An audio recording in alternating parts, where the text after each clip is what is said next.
So I don't know the gun laws in Thailand. Did you have to register those freaking guns that you had out? Like, did you have to get your open carry license to have those freaking guns out and about in the jungle? I wonder what you were talking about then, thinking, what movies are you talking? Yeah, no, so thank you. No, that's good. That's a good tan and some good movie lighting. It's all make believe. So, I try and stay in shape, but here we go. It's this not Oh, the same damn. without Woo! All right, we'll have to put a parental advisory on this it's not the same without a tan. That's what I'm trying to say. So it's all about the tan.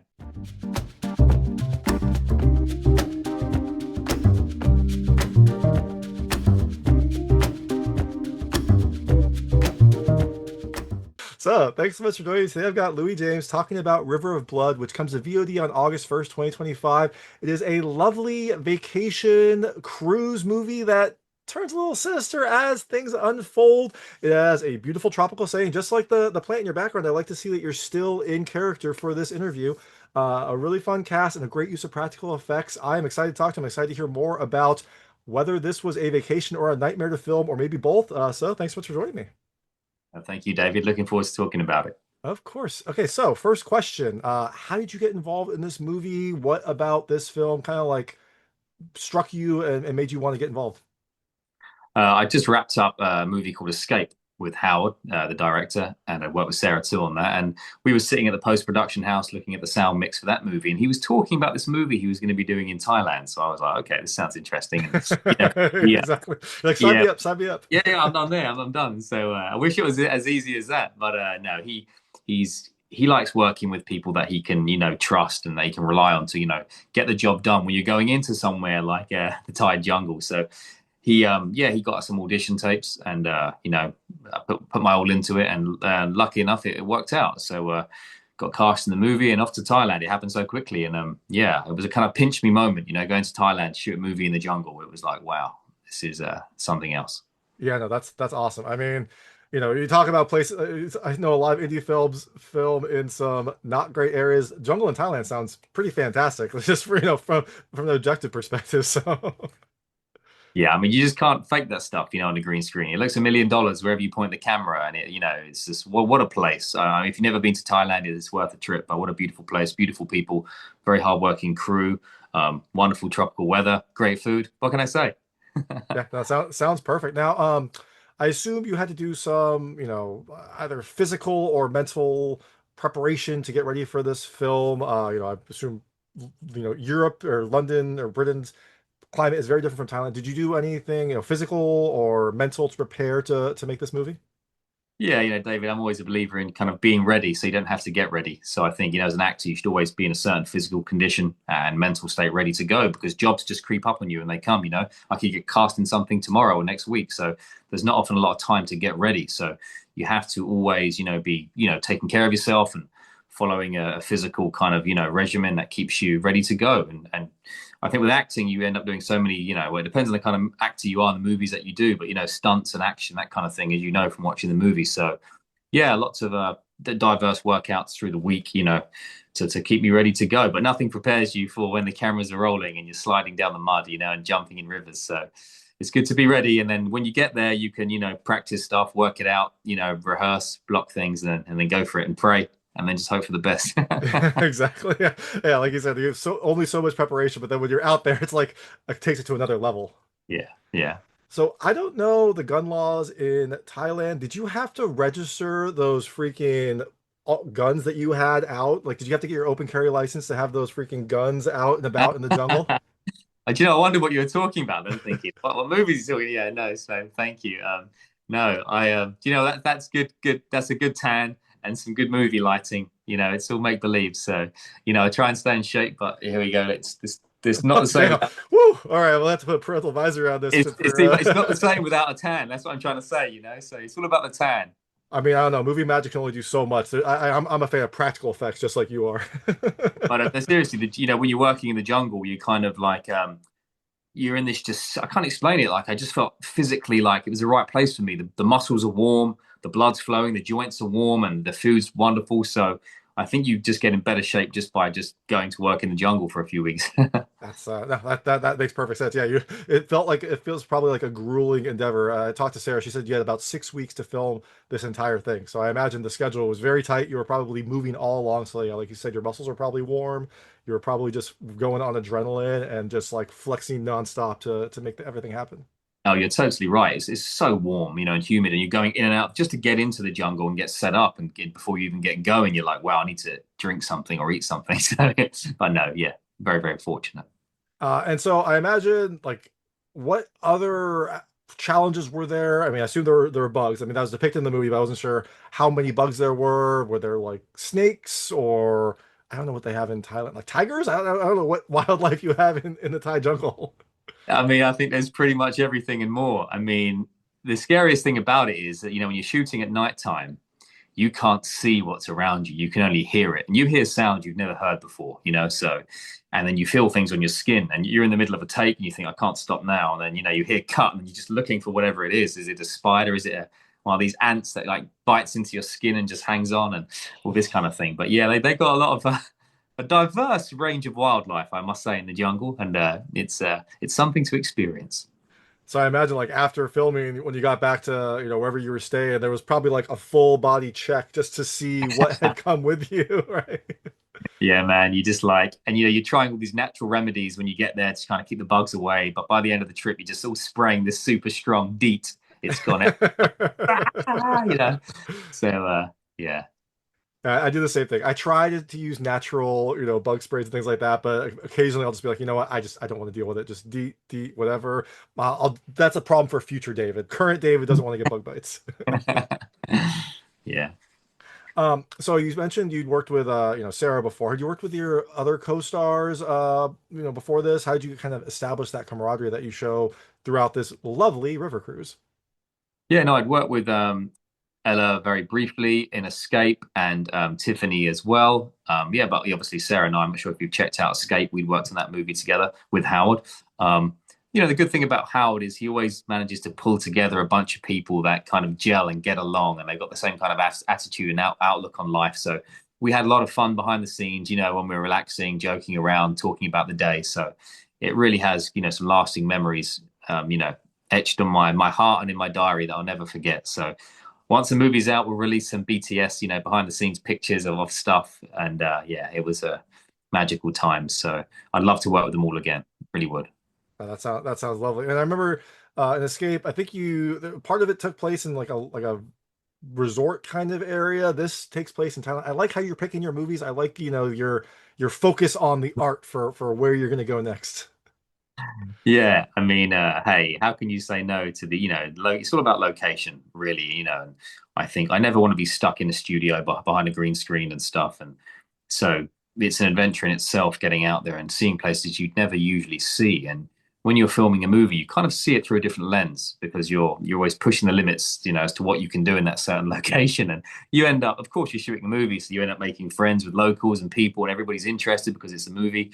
So yeah, I mean, life is short, and I love making movies, so I always try and pick projects that can take us somewhere, different. We just shot a movie in some caves in Wales, actually, a movie called Bonekeeper with Howard once again, starring John Rhys Davis, Sarah, and myself, and yeah, John's in Indiana Jones and he's in Lord of the Rings. He plays Gimli, so I'll let you know when that movie comes out and we'll talk more about that. But yeah, it's all about location, getting out there and having fun, experiencing life.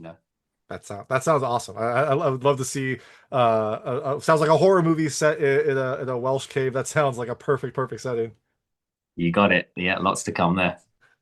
And you mentioned rolling around like down in the mud and all the physical aspects. You also had a little bit of hand-to-hand combat in this. Did you have to do anything to prepare for that, or is that something that kind of is in your repertoire because you've been in this kind of industry for a while? Like, what was that like filming those, the combat scenes and the other physical aspects? Um, you know, you're right. Leading into these movies, I'd done a lot of stuff with my good friend Blake Ridder, and we had a very well, he's a good friend now, Lucas Ferrara, a patron that was supporting our movies and our short films. So we were able to experiment lots of fight choreo and action and go through the repetition of getting things wrong, what looks right on camera, what doesn't work. So I was fortunate enough to get hundreds of hours of that, with Blake and with Lucas leading into movies like this. So I understand fight choreo and I'm able to move my body through space quite well. I think that comes from just staying physically fit and doing gymnastics and kind of stuff like that. But the fellow co-stars, Nelson is the guy that plays one of the main cannibals in the movie, and he's a very athletic guy. So he was focused and a few rehearsals, and we were just very much kind of into it. And like I said, you can only rehearse so much, and then the time is tight, so you just have to kind of like stay focused, pray, and just go for it. Go for it, go for it. Yeah, no, I saw Nelson's physique and I was like, huh, maybe I should like think about eating more red meat because that's just it seems to be working, right? Humans, yeah, no. And you mentioned at night, like you could hear so much, you hear things that you didn't, even notice. Do you happen to know, like, were there any like recordings from the jungle used as background noise? It feels like the perfect place to just get some ambient noise for the film. I wasn't sure where all the sounds came from. Yeah, no, very talented sound engineer, Joe Vince, who was on set with us recording sound, and he does all the post-production too. So he's become a good friend of mine. But Joe was there just loving it, just running sound whenever he could, and it's all authentic, sound design that you're hearing in the movie. So Yeah, no, it definitely helps to add to the ambiance. I mean, the like you said, every shot looks like $1 million. It's a beautiful setting, but then the sound also helps to like really get you in the mood, get you in the mind space of being out here in the jungle. yeah. So I know you have limited time. I know you have a very busy day. I'm going to switch to a lightning round. They're just lightweight questions about the film. I want to see how your personal experiences map to things in the movie. Feel free to skip any of them. I won't be offended, but I try to keep them very answerable. Sure. First question, has a friend ever paid for your vacation? Have you ever gotten, taken on a trip? Yes, a friend has. Do you want to know the details or? Yeah, I'd love to know the details. I want this friend's contact information because that sounds Yeah, lovely. no, a good friend of mine, Matt Lindsay. He took me to Estonia with him. He was going to. It sounds really dodgy, but it's not really dodgy. He was going to pick up a lot of coins. He trades in old coins and stuff. So he wanted somebody to help him out because they were so heavy, and he didn't want to put them, check them on the plane. So he said, "Look, I'll pay for you to come to Estonia with me. All you've got to do is carry these coins on the plane." I said, "Yeah, great, take me along." But of course, on the other side, I got stopped by security, and we opened up this case. And it was just jam packed full of coins. It looked really dodgy. And the security guard said to me, What is this?" And I said, "Coins." And then she, okay, and she let me go. I was like, "Whew!" But it was all above board. So yeah, I'll never forget that experience. So that was a lot of fun. Yeah, that sounds fun. Also sounds like the plot of a great like horror movie. Like you said, sounds dodgy. You get there and then the deal goes wrong, and now you have to make your way out of Estonia, John Wick style. Like I feel It like was it's a it was perfect kind of setup. like that. And I took some photos and sent them to my friends and family back home, saying, "Look, I'm going into this vault," because he was picking up all these silver coins. We'd never been there, and there was like security and stuff, and it was all a little bit dodgy. But yeah. So there's definitely a movie idea in there somewhere. Yeah, I mean, just call it The Collector. It's perfect. It writes There you itself. go. Hey. This might be the same answer, but I don't think so. What is this is an exotic vacation locale for this movie. What is the most exotic place you have visited for work or play? Most Could be exotic. Thailand. It could be It, Thailand. it, it probably is Thailand. Yeah, I don't think I've been anywhere as exotic as the Thai jungle for a movie. I remember going to Portofino in Italy for a movie, which was glamorous, not quite as exotic, but beautiful. And that really kind of like, I was like, wow, this is the life. So I've been fortunate enough to go to many locations now. Actually, Fuerteventura, we did a movie called Escape with Howard in Fuerteventura, and that was wonderful. The landscape there is, desert and canyons and caves. So yeah, but I think Thailand is winning for sure right now. All those are great choices, but yeah, Thailand does seem like the most exotic. This movie kind of takes place partly on a river cruise. Have you ever taken like a river cruise, maybe a more, I don't know, luxurious river cruise than was depicted in the movie? I've never been on a river cruise. I'd really love to go on one. I see so many advertised, I think, well, that'd be really nice to do one day. However, there's plenty of time for that, I think, when it comes to retirement and stuff. But right now, you know, when you're young and able-bodied, there's nothing like being on the river in a kayak. You're going through it yourself. And we were going past like all kinds of crazy, like monkeys in the trees and monitor lizards, jumping in beside you. So yeah, I wouldn't change it for the world. But hey, one day you're right. When I'm kicking back, in my 70s or 80s with a cocktail, I think I'll book a nice river cruise somewhere. Yeah, exactly. I guess yeah. Enjoy your body while you can, Exactly, while it's still exactly, listening to you. exactly. This movie has, where during the river cruise you encounter a snake. Have you ever encountered like a snake in the wild or any other dangerous wildlife in the wild? I never have. In England, the wildlife's pretty tame. It's not like the USA. So no, Thailand, yeah, changed things for me. Yeah, I was like, wow, there's stuff everywhere, and you kind of get used to it, but then you don't. You go to use the bathroom, and there's like a huge like spider just like that. Just sitting there above the toilet, and you're like, yeah, I'll go outside. So I think it was safer to go outside than go into enclosed spaces because you'd move like the toilet roll or whatever, and there'd be like 1,000 bugs would come out, and there's spiders everywhere. But yeah, it was something. Yeah, that sounds like it's gonna make you go to the bathroom much quicker, but also in less convenient places. Yeah, yeah, that's So right. this movie, your character also uses mud for their advantage. Have you ever gotten like a mud treatment, like a mud beauty treatment? I have. I was on a family holiday, and I think we were in Turkey or somewhere, and we had one of these, like, the family got this whole thing, and it was a lot of fun. But this was very different because the character in this movie is trying to soothe his pain, let's say, from all the bites and everything. And I don't want to give too many spoilers away, but you know what happens. But I grew up loving movies like Predator and Rambo. So when I had the chance to get in the mud, and get covered with some mud, I was like, yeah, this is and everyone was loving it. So we've got lots of once again behind the scenes that we'll release afterwards with me. You just can't even see me. I'm just covered in mud, lying there. All the crew are laughing at me and stuff. But and just surprisingly, it was very cold. It was, obviously it's boiling hot in Thailand in the jungle, but it's amazing what just a thin layer of mud can do. And at one point I was starting to like shiver. It was unbelievable. Um, and I remember the scene, you've seen it, right? But there's this scene where I kind of come up like this, and the mud like must have added like maybe, I don't know, 10 kilos to my to my body. And my legs cramped in the scene Oh wow. because I was trying to like keep my legs down, but come up really slowly, and my legs were cramping in the scene. I was like, I can't scream out now. I've got to keep going. Yeah, But yeah, like this is not that, gonna look as hard if I scream as that I'm going down. exactly. So kind of follow-up question related to that. Is that the dirtiest you've ever been in some sort of movie shoot for a scene, just covering yourself in mud, or has there been an even dirtier scene? That is by far the dirtiest I've ever been, I would say.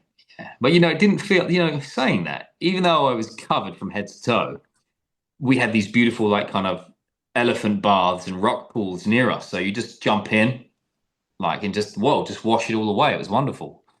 Skin was looking good. I was gonna say your skin looks fantastic, so I mean it must have worked, whatever it was doing. Yeah, thank you. And the last question, this film deals a lot with your character having concerns about their phone, concerns about what's on them, and what whether or not it is protected. Do you have a passcode or other lock screen on your phone so that it cannot be easily snooped into? I do have a passcode on my phone. Yeah, I never used to, but I do. I've got a I've got a very young nephew who I spend a lot of time with, and I think it's important that he can't just open it up and do some crazy stuff on there and delete all my behind the scenes photos from River of Blood. And also, he can't see them; so they would scare him. So yeah, I've got the passcode on there for now. That's very smart, very smart. Good. Make Yeah, sure, both for your, personal privacy and then yeah, to make sure that your young nephew or anyone else doesn't get into it. Although be careful, sometimes kids can just play with the passcode for long enough that like lock your phone and sometimes you can even erase it. So be damn. careful. Okay, just hide the phone away from him altogether. Yeah. Exactly. Yeah. A nice like water bag that you have attached to you. So the movie's coming out on VOD on August 1st, 2025. You're out promoting the film, getting the word out. But after people see you in River of Blood, what can they look for next from you? You mentioned the Bone Collector. Is there anything else that people can look forward to for you? Yeah, so there's the Bone Keeper, which is another movie from Howard J. Ford, starring Sarah and myself and John Rhys Davis. So keep an eye out for that. I'd written and shot a movie called Archie, which is once again produced by my good friend Lucas A. Ferrara, and our good friend Blake Ritter was on camera. Sarah's in that movie too. So that was an experimental film for me to kind of go and shoot something out in the forests in England, see what I could pull off. Because I do want to move into directing more as well. So that's shaping up nicely in post production, and we're also in some talks about the next thing. So yeah, got a good couple of concepts that we're working on with a writer. So hopefully, September kind of time, we'll start shooting that. I think it's always important as an actor to keep busy, and when there's no work coming in via external sources, to create your own work and bring people together and make stuff happen. So yeah, So yeah, we'll keep you posted, and we'd love to come back on and talk about any stuff that we're doing. Awesome. That sounds good. I imagine that your next film is gonna be what, like Bali, maybe like Australia, all the important, filming destinations. Yeah, I just open up the atlas, and like where looks warm. Look at the weather. Where can we Exactly. go? So Exactly. Where am I no, going to go before the ocean levels rise and swallow them all together? So, yeah, I must mention we did actually go back to Thailand, and we did a movie with a good friend of mine, Park, who actually shot. He was cameraman on River of Blood. He did his first feature in Thailand. It's called Saming, and I'll get him on. He'll talk about that with you. Found footage style footage in the jungle once again, but we'll save those stories for another interview. So yeah, I mean, it's great to get to travel for your work, experience new cultures, and meet new people, and create memories. yeah, definitely. That sounds like a good experience. And yeah, looking forward to talking about that film. But first, make sure to check out River of Blood coming to VOD on August 1st, 2025. This is Louis James. Thank you so much for your time. Thank you so much. Awesome. Thank you so much. It was a lot of fun. See ya. All right, take care.